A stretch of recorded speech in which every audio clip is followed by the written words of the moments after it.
Well, Happy New Year's, everybody. It's now 2015, so I'm going to just do a quick vlog and look back at the last year in gaming and some of the other stuff I've done and tell you a few things I want to do next year. 2014 was a pretty good year as far as gaming went for the most part. We got the new consoles off and running and found out they're roach motels.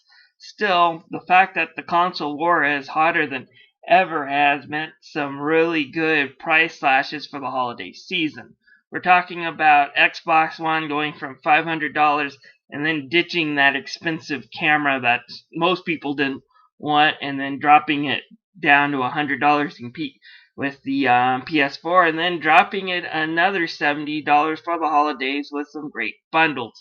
It'll be interesting to see going into the new year's what Microsoft's support will be because last year they got very little and several Japanese companies are jumping ship and becoming Sony exclusives again. Not as bad as it was, say, 15 years ago during the PS2's lifespan, but not good for Microsoft if the trend continues. But I see them reversing it, hopefully. Anyways, I just bought me an Xbone, so that's why.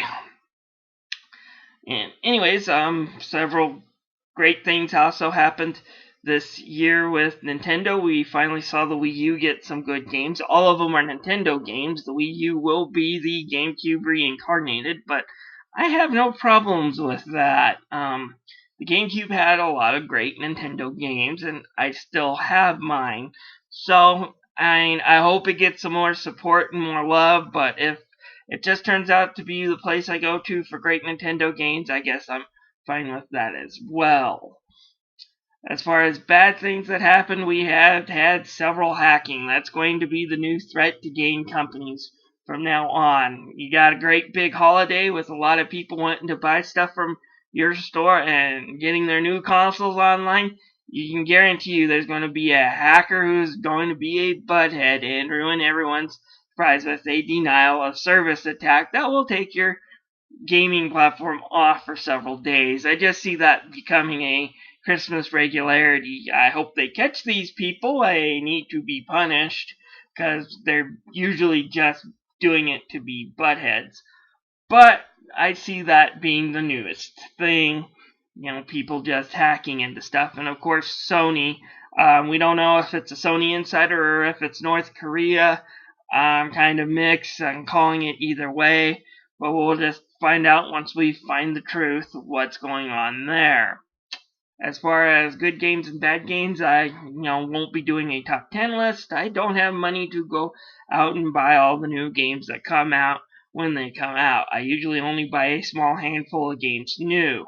Most of my gigantic backlog are games that I bought when they were well below the $20 price, either because they were on sale or they had been clearanced for so low that I got them for like 5 or 10. So I don't buy many new games that are new, but I will tell you a few that I did buy new and my opinions on them.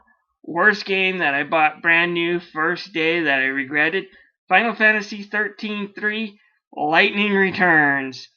You take pretty much the Final Fantasy 13 series, which has kind of been a downer for most people as far as the Final Fantasy series is, and I do agree, although 13-2 was a good game, crappy ending, but good game, and then you show that, you thought the original 13 was bad, we could do worse as far as story and battle system.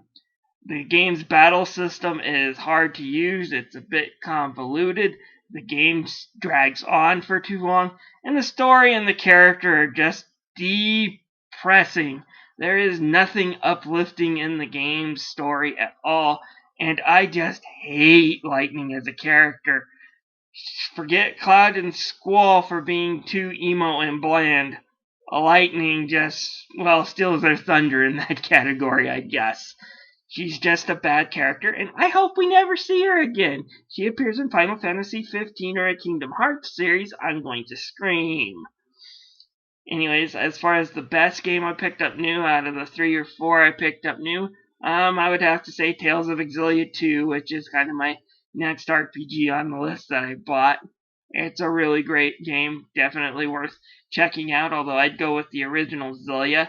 I still wonder, at least, when it comes to the last generation, because the console ratios are so close, why the Japanese companies don't release their JRPGs on both consoles when they come overseas, because I know a lot of people who would play the Kingdom Hearts sets, as well as probably give Zillia a chance if they owned a PS3, but they went with the Xbox this generation, and they don't game enough to justify the price of owning both consoles. Anyways, that's just my two thoughts. As far as what's coming up, I see a new Tales game that's coming out this year for the PS3. It will be interesting to see. We got plenty of new games finally hitting the next generation Xbox Ones and PS4. There's a new Final Fantasy game in March. I think it was a PSP original game that's getting a high definition ground up remake for the new consoles.